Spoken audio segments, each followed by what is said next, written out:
Hello everyone. सभी बच्चों का लर्नर स्क्वायर के इस चैनल पे स्वागत है। ये जो अपन वीडियो बना रहे हैं, इस वीडियो में क्या चीज़ डिस्कस करेंगे अपन इनऑर्गेनिक केमिस्ट्री, जो बीएससी फाइनल ईयर का जो आईएमपी क्वेश्चन है, उन क्वेश्चंस को डिस अपन क्या करें, इस क्वेश्चन को अपन या इस प्रकार के जो क्वेश्चन होंगे उनको अपन डिस्कस करेंगे। ठीक है, यहाँ पे आईएमपी क्वेश्चंस को अपन डिस्कस कर रहे हैं, जिसमें अपने को 70% आने की उम्मीद है। वो क्वेश्चंस को अपन यहाँ पे मैं डिस्क्राइब कर रहा हूँ। यदि किसी बच्चों को यदि कोई क्वेश्चन है समझ में नहीं आ रहा है, तो आप कमेंट करके बताइए कि आपको कौन सा क्वेश्चन समझ में नहीं आ रहा है, तो उस क्वेश्चन का हम वीडियो बनाएंगे।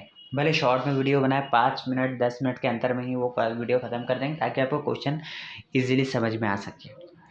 ठीक है, तो वो अपन डाउट सेशन के पर्पज़ पे रखेंगे। तो फिलहाल अपन बात करते हैं क्वेश्चंस पे। ठीक है, अब उनके कौन कौन से क्वेश्चंस हैं उनको अपन शुरू करते हैं अपन क्वेश्चंस को देखना। अब यूनिट नंबर 1 पे बात करते हैं। यूनिट नंबर 1 जो है, यूनिट नंबर 1 जो यूनिट नंबर फर्स्ट है उसमें से बात करते हैं। तो इसमें जो क्वेश्चन होता है, सबसे पहले तो अपने को HSAB के बारे में, जो फर्स्ट यूनिट है HSAB।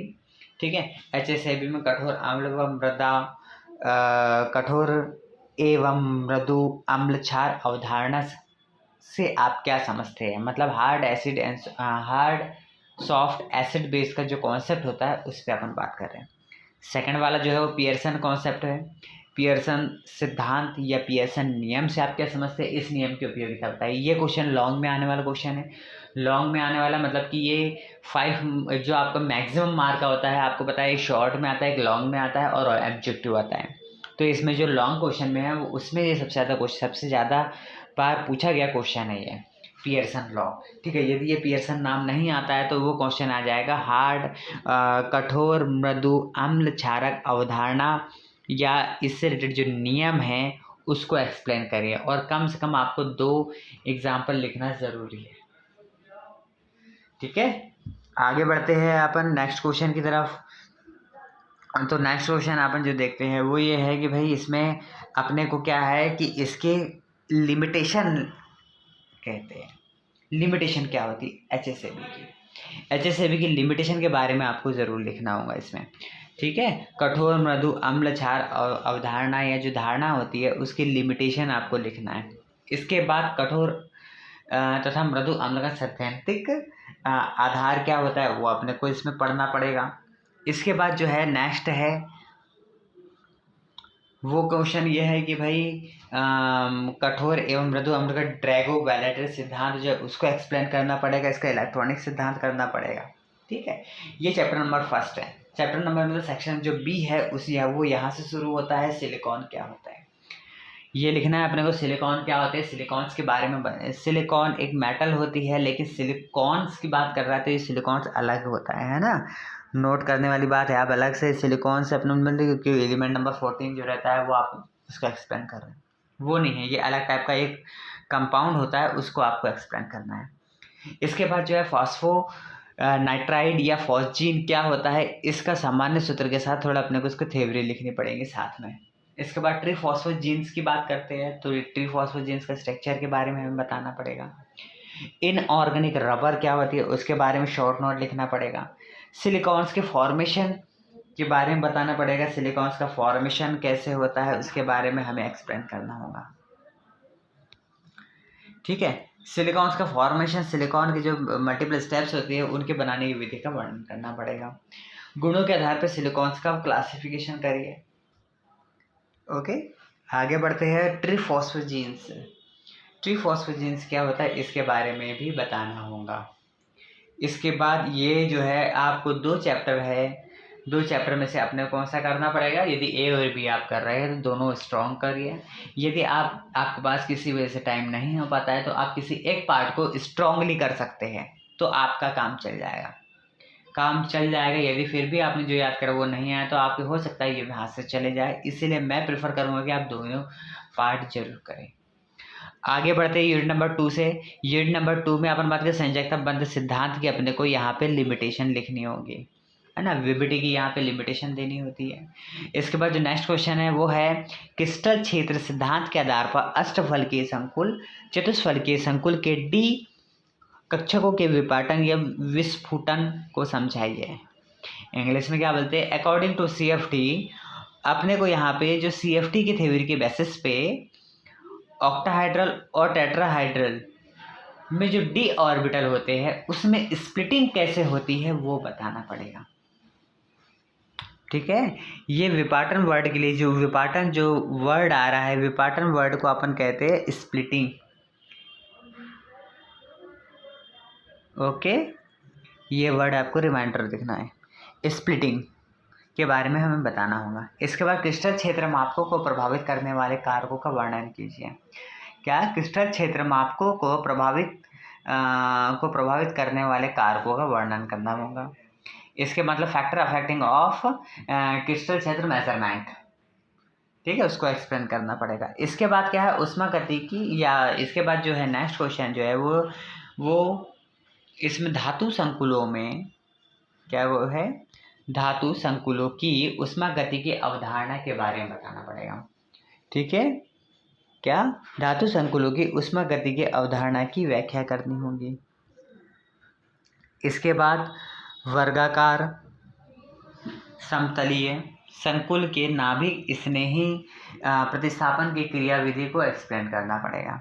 नेक्स्ट, वर्गाकार समतलीय संकुलों में प्रतिस्थापन अभिक्रिया की दर को प्रभावित करने वाले जो कारक है उनको एक्सप्लेन करना पड़ेगा। ओके, यूनिट नंबर 3 की तरफ बढ़ते हैं। यूनिट नंबर 3 में क्या होता है, चुंबकीय व्यवहार से आप क्या समझते हैं, चुंबकीय व्यवहार कितने प्रकार के होते हैं उसे एक्सप्लेन करें। ओके, इसके बाद ये यूनिट नंबर 3 का क्वेश्चन है। ओके, यूनिट नंबर 3 का क्वेश्चन है ये magnetic behaviour. What do you mean by magnetic behaviour, explain it's type. मतलब इसके जो प्रकार होते हैं उन्हें एक्सप्लेन करना होगा। इसके बाद जो नेक्स्ट है उसमें क्या देखेंगे अपन, उसमें यह आएगा भी नेक्स्ट वाला जो है उसमें मैग्नेटिक ससेबिलिटी को देखना है। किसे, मैग्नेटिक ससेबिलिटी। मैग्नेटिक ससेबिलिटी को जो मेज़र करने की या मापने की जो मेथड है वो कुछ मैग्नेटिक ससेबिलिटी को मेज़र करने की जो मेथड होती है गॉय मेथड होती है और एक भटनागर माथुर मेथड होती है। तो ये दोनों मेथड आपको ज़रूर करनी है। ठीक है, चुंबकीय सुग्राहिता को मेज़र करने की मापने की जो मेथड होती है गॉय मेथड है और भटनागर माथुर मेथड होती है। ठीक है, इसके बाद नेक्स्ट देखते हैं ओनली स्पीड का फार्मूला अपने को निकालना है। ठीक है, एलएस कपलिंग का जो रहता है 2 प्रकार करता है, ओनली स्पीड है ना के बारे में यहाँ पे अपने जो पर्टिकुलरली किसी को देखना है तो वो कौन सा है, केवल चक्रण सूत्र क्या है, इसकी व्युत्पत्ति क्या होती है और यूजर्स लिखिए। इसके बाद जो नेक्स्ट क्वेश्चन है वो एलएस कपलिंग के बारे में है। एलएस कपलिंग क्या होती है, क्या एलएस कपलिंग क्या होती है, इसके बेसिस पे किसी भी जैसे P2 ले लिया, P3 ले लिया तो उसके लिए फंडामेंटल स्टेप्स क्या होंगी उसे एक्सप्लेन करना होगा। क्वेश्चन नंबर 9 की तरफ देखते हैं। मतलब नेक्स्ट क्वेश्चन जो है कौन सा है तो वो है D2 के लिए J की वैल्यू फाइंड आउट करिए। J की वैल्यू क्या होती है, तो ये अभी जो एलएस कपलिंग वाला फार्मूला होता है इसी को JJ, जैसे ये एलएस कपलिंग होती है वैसे एक JJ कपलिंग होती है। तो D2 के लिए हमें J की वैल्यू फाइंड आउट करना पड़ेगा, निकालना पड़ेगा, उसके लिए कैलकुलेशन करना होगा तो वो होगा। ओके, यूनिट नंबर 4 की तरफ बढ़ते हैं। तो यूनिट नंबर 4 में क्या है भाई, अपन यूनिट नंबर 4 में देखते हैं कि इलेक्ट्रॉनिक जो उसके इलेक्ट्रॉनिक ट्रांजिशंस के जो टाइप है उसे एक्सप्लेन करना पड़ेगा, है ना। जैसे sigma pi to pi transition, sigma to pi transition, ये जो ट्रांजिशंस होते हैं संक्रमण होते हैं उन्हें एक्सप्लेन करना पड़ेगा। संक्रमण धातु के संकुलों में इलेक्ट्रॉनिक संक्रमण का वर्गीकरण कीजिए। मतलब ट्रांजिशन मेटल में जो इलेक्ट्रॉनिक ट्रांजिशन होते हैं उन्हें एक्सप्लेन करना पड़ेगा। ठीक है, क्या, संक्रमण धातु के संकुलों में इलेक्ट्रॉनिक संक्रमण का वर्गीकरण क्या होता है उसे एक्सप्लेन करना पड़ेगा। इसके बाद नेक्स्ट क्वेश्चन देखते हैं जो इंपॉर्टेंट है वो है सिलेक्शन रूल, वर्ण नियम। वर्ण नियम क्या होता है और डी ट्रांजिशन का वर्ण नियम से क्या रिलेशंस होता है वो बताना पड़ेगा। ठीक है, वर्ण नियम को सिलेक्शन रूल कहा जाता है, सिलेक्शन कहा जाता है ना। तो ये चीज़ अपने को देखना पड़ेगा। ये जो है यहाँ पे 2 प्रकार के होते हैं, एक लापोर्ट सिलेक्शन रूल होता है और एक स्पिन सिलेक्शन रूल होता है। तो आपको इसके साथ साथ ये दोनों भी क्वेश्चन करने होंगे। यदि शॉर्ट नोट में पूछा जाता है, संक्षिप्त में पूछा जाता है, तो ये लापोर्ट और स्पिन वाला भी पूछा जा सकता है। यदि लॉन्ग में पूछता है तो क्वेश्चन ये वाला पूछेगा। यदि वो शॉर्ट में पूछता है तो लापोर्ट और स्पिन ये दोनों पूछे जा सकते हैं। ठीक है, चलिए आगे बढ़ते हैं। D1 एवं D9 के लिए ऑर्गल डायग्राम अपने को एक्सप्लेन करना होगा। इसके बाद क्वेश्चन नंबर 11 देखते हैं। TiH2O6 3+ आयन का अपने को इलेक्ट्रॉनिक ट्रांजेक्शन जो रहता है उससे एक्सप्लेन करना होगा। ठीक है, ये स्पेसिफिक है और बहुत इंपॉर्टेंट है ना। क्वेश्चन नंबर 11 जो है TiH2O वाला बहुत ज़्यादा इंपॉर्टेंट है और बहुत पूछा गया क्वेश्चन है, तो इसको डबल ट्रिपल स्टार लगा दीजिएगा, है ना। चलो आगे देखते हैं। ऑर्गल डायग्राम बहुत पूछा जाता है। ऑर्गल डायग्राम ये रहा। ऑर्गल ऊर्जा स्तर चित्र क्या है, इसका वर्णन कीजिए। ठीक है, ऑर्गल डायग्राम क्या होता है उसके बारे में बताना पड़ेगा। यहाँ से नेक्स्ट यूनिट स्टार्ट हो जाती है। क्या है भाई नेक्स्ट यूनिट में जो अपने को करना है, जो नेक्स्ट यूनिट का जो क्वेश्चन है वो क्या है, मेटल ओलेफिन संकुलों के बनाने की विधि, मतलब धातु ओलेफिन संकुलों के बनाने का विधि का वर्णन कीजिए। इसके साथ साथ इनके गुण क्या होते हैं वो भी बताना होगा। इस मतलब इसका नेक्स्ट क्वेश्चन भी आपको करना है। ठीक है, नेक्स्ट क्वेश्चन के बाद साइक्लोपेंटाडाइनाइल के कॉम्प्लेक्स जो रहेगा उसका जो संकुल होता है उसे एक्सप्लेन करना पड़ेगा। स्प्लिट या प्रविष्ट अभिक्रिया क्या होती है इसके बारे में आपको याद करना पड़ेगा। यूनिट नंबर 5 की तरफ बढ़ते हैं। ये जो यूनिट है, ये जो अपन पेपर देख रहे हैं इनऑर्गेनिक पेपर है ना, इनऑर्गेनिक का पेपर काफ़ी इजी होता है, लेकिन यह है कि इसमें रिएक्शंस अपने को ज़्यादा नहीं मिलेंगे, थ्योरी ज़्यादा मिलेंगे। और यदि अपने को जो रिएक्शंस मिल रही है तो आप रिएक्शंस पे कम, उसका थ्योरेटिकल पार्ट पे ज़्यादा फोकस करें। ठीक है, तो आपके लिए बहुत ज़्यादा फायदेमंद होने वाली चीज़ है फिर। ठीक है, और आपको मार्किंग तो पूरी पता ही होगी। चलिए आगे बढ़ते हैं यूनिट नंबर 5 की तरफ। यूनिट नंबर 5 में कौन कौन से क्वेश्चन है जो इंपॉर्टेंट है भाई। यूनिट नंबर 5 में जो क्वेश्चन है, जैसे जैव कार्बनिक रसायन क्या होते हैं इसे समझाना पड़ेगा, मतलब कि बायो इनऑर्गेनिक केमिस्ट्री क्या होती है इसके बारे में। इसके बाद इसमें जो एलिमेंट होते हैं, मतलब ह्यूमन बॉडी के लिए जो एलिमेंट्स रिक्वायर इनिशियल है, ज़रूरी है, उन एलिमेंट्स के बारे में बताना पड़ेगा। बायोकेमिकल का मतलब इसमें, इसके बाद नेक्स्ट जो क्वेश्चन है उसमें क्या है, सूक्ष्म तत्व माइक्रो एलिमेंट्स क्या होते हैं उन्हें एक्सप्लेन करना पड़ेगा। इसके बाद सूक्ष्म मात्रा तत्व से आप क्या समझते हैं, मतलब माइक्रो ट्रेस एलिमेंट जो होते हैं उनके बारे में हमें लिखना पड़ेगा। इसके बाद आवश्यक तत्वों के जैविक कार्य का वर्णन कीजिए, मतलब कि जो इनिशियल जो बहुत आवश्यक एलिमेंट होंगे उनका बायोलॉजिकल एप्लीकेशन क्या होता है उसे एक्सप्लेन करना पड़ेगा। ठीक है, इसके बाद 7 नंबर जो क्वेश्चन, मतलब नेक्स्ट जो इंपॉर्टेंट क्वेश्चन है, मेटलोपोरफायरिन्स, धातु पोरफायरिन्स किसे कहते हैं वो क्वेश्चन आएगा। ठीक है, इसके बाद नेक्स्ट जो है हीमोग्लोबिन की संरचना का वर्णन कीजिए। इसका हीमोग्लोबिन की संरचना का वर्णन कीजिए। तो भैया ये क्वेश्चन आप लोगों को करना है।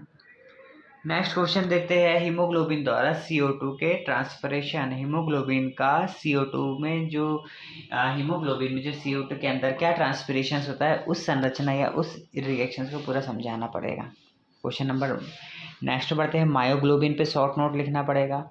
हीमोग्लोबिन और मायोग्लोबिन में दोनों में डिफरेंस बताने पड़ेंगे अपने। ठीक है, हीमोग्लोबिन और मायोग्लोबिन में अंतर, हीमोग्लोबिन के अभिलाक्षणिक लाल रंग जो रहता है क्या होता है वो बताना पड़ेगा इसमें। तो यहाँ पे इतने क्वेश्चंस अपने को करने पड़ेंगे। इतने क्वेश्चंस के बाद इसमें से आगे जो क्वेश्चंस है जो अपने को देखने हैं, जैसे बायोलॉजिकल में जो कैल्शियम का जो माइग्रेशन होता है उसके बारे में, कैल्शियम आयन जो रहता है पूरी बॉडी में कैसे माइग्रेट करता है उसका योगदान या फिर उसके बारे में हमें बताना पड़ेगा।